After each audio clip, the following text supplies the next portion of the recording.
Bien, como habíamos anunciado, nos encontramos con Miguel Castilla, él es ex ministro de Economía, como todos sabemos.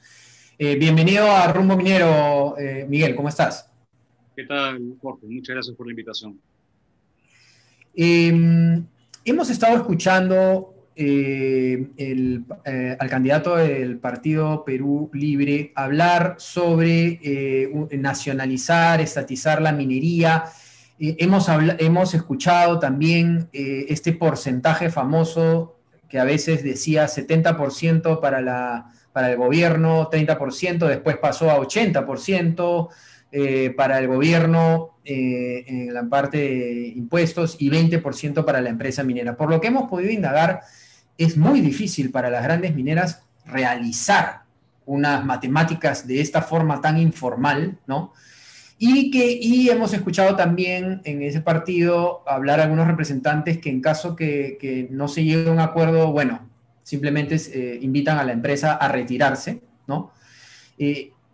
¿Cómo puede funcionar una propuesta de las que estamos escuchando con preocupación?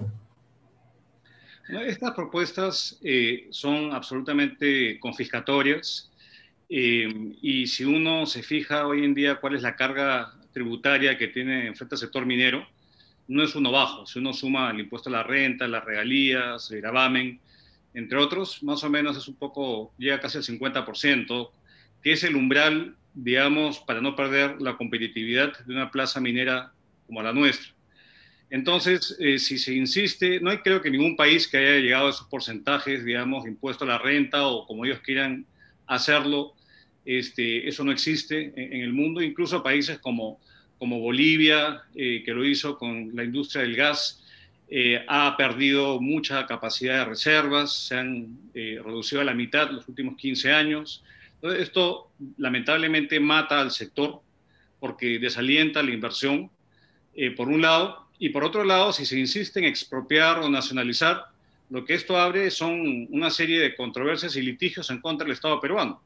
Entonces, yo creo que sería muy, muy negativo y de hecho ya los mercados están internalizando estos riesgos y por eso es que la cotización de las principales empresas mineras en la bolsa ha venido cayendo, pese a tener un entorno de elevados precios de los commodities.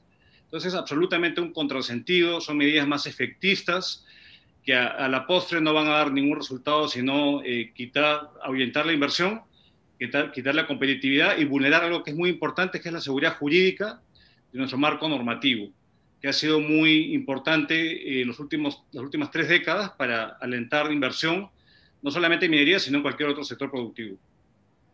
De acuerdo. Miguel, tú encarnas históricamente en nuestro país el sentido práctico, realista de cómo debe ser el manejo económico, ¿no? Porque colaborando desde el principio del gobierno del presidente Ollanta, recordamos que este había tenido algunas propuestas no tan extremas, por cierto, como el que escuchamos a Pedro Castillo, pero sí de alguna manera controversiales en cuanto a una revolución económica. Yo quisiera que tú le puedas decir a nuestro público, en base a esa experiencia ciertamente, cómo debe ser el perfil del esquema económico que debe afrontar el próximo gobierno, gane quien gane, y cuál debe ser el papel y el rol de la minería dentro de ese esquema económico. Gracias, César, y gusto poder conversar contigo después de tanto tiempo.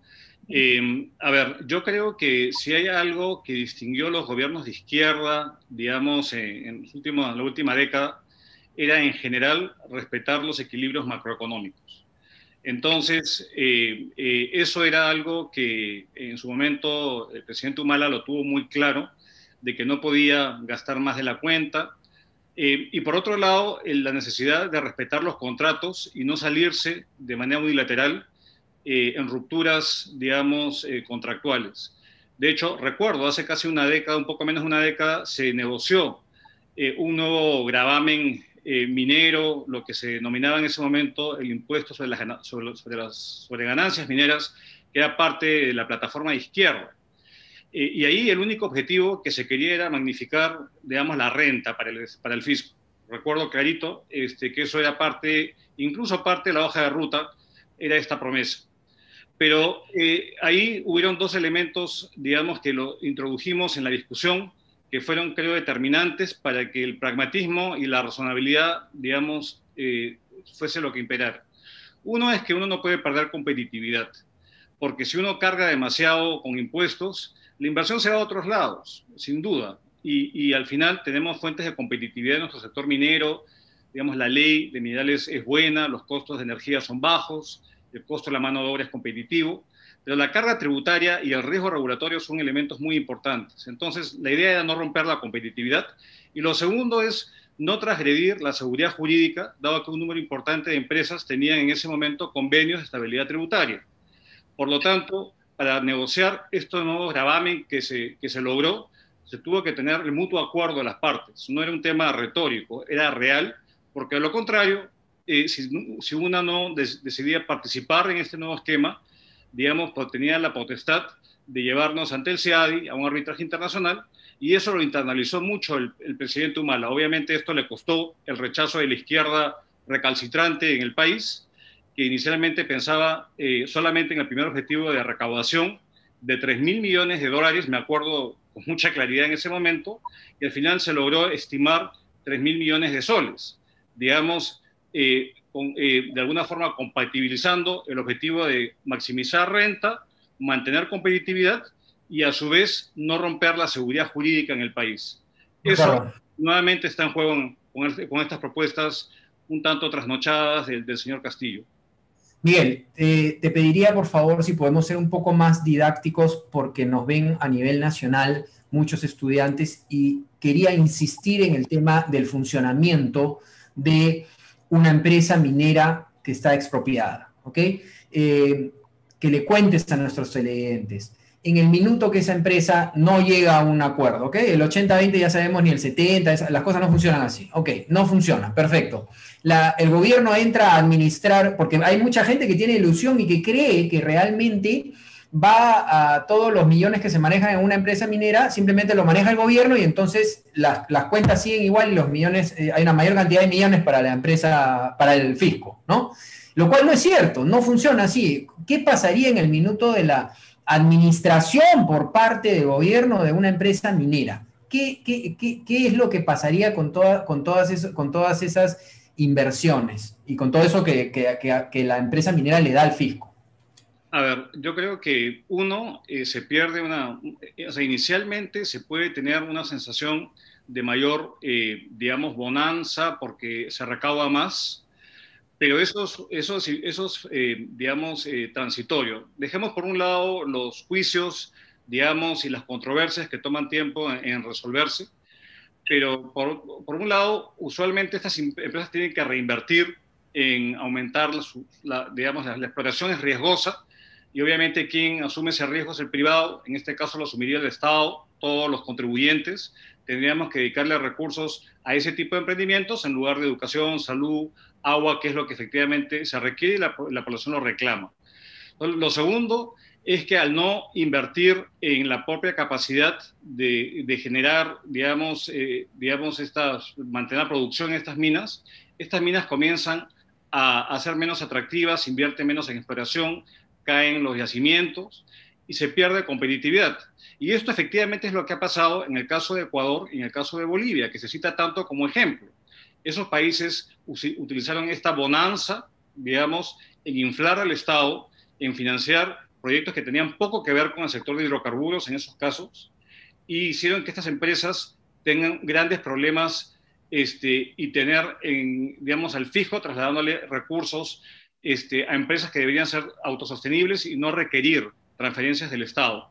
Entonces, esta película, Jorge, ya se ha visto en el país. Parte de la tragedia de los 80s fue el estatismo empresarial, que lo que hizo fue unos déficits espectaculares, digamos, gastar más de la cuenta, y que esto finalmente fuese financiado con emisión inorgánica e hiperinflación. Entonces, no solamente se pierde inversión, se mata a la gallina que pone los huevos de oro, sino que al final los recursos que supuestamente se generan van a financiar otro tipo de actividades, y al final, ¿qué ocurre? Ecuador hoy en día está en un problema de ajuste con el Fondo Monetario Internacional, y esto al final acaba siendo mucho más costoso para la sociedad.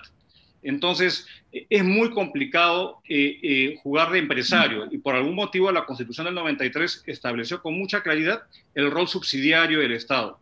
Y eso es lo que hay que, creo yo, proteger porque hay muchas funciones que el Estado tiene y no las desempeña con eficacia. El canon no se ha invertido en cerrar brechas. Y eso es un tema de fondo, no ese tema de jugar al empresario con los recursos de todos los contribuyentes. De acuerdo, Miguel, nos queda poco tiempo y quisiera una respuesta breve también de tu parte en torno a lo que acabas de mencionar, el tema del canon, porque muchos gobernadores regionales, alcaldes, incluso que apoyan ahora la opción del candidato Pedro Castillo, señalan que en el Perú se ha transferido muchas competencias, pero no las capacidades, que un director de inversión en un gobierno regional, municipal, no gana más de 3.000 soles al mes y que con ello no es posible justamente desarrollar los proyectos que ellos tienen a su cargo. ¿Es real esta situación? ¿Se puede optimizar, mejorar esa relación para el buen uso del canon?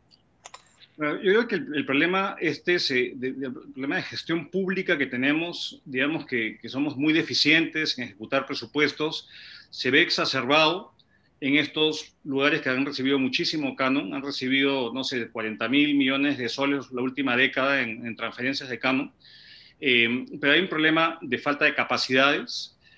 Servir hizo una encuesta y la mitad jala, los encargados de inversión pública no pasan el mínimo test de aptitudes, hay mucha rotación de autoridades y usualmente, dado que estos recursos son propios, hay una autonomía mal entendida, no se invierten en cerrar brechas sociales, en educación, agua, salud, sino en monumentos, digamos, de mucha dudosa rentabilidad social, o se roban, digamos, es la verdad.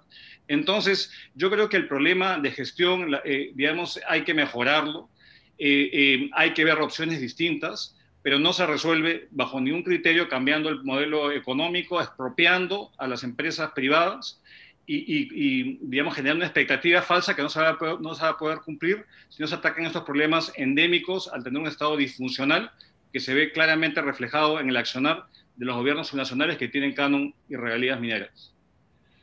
Bien, Miguel, muchísimas gracias por estar con nosotros en Rumbo Minero para aclararnos realmente lo que son pues estas propuestas lamentablemente populistas y que muchos se ilusionan, pero realmente no son así las cosas. Muchísimas gracias por aclararnos técnicamente y también de manera didáctica para que la gente se pueda enterar antes de tener su voto claro.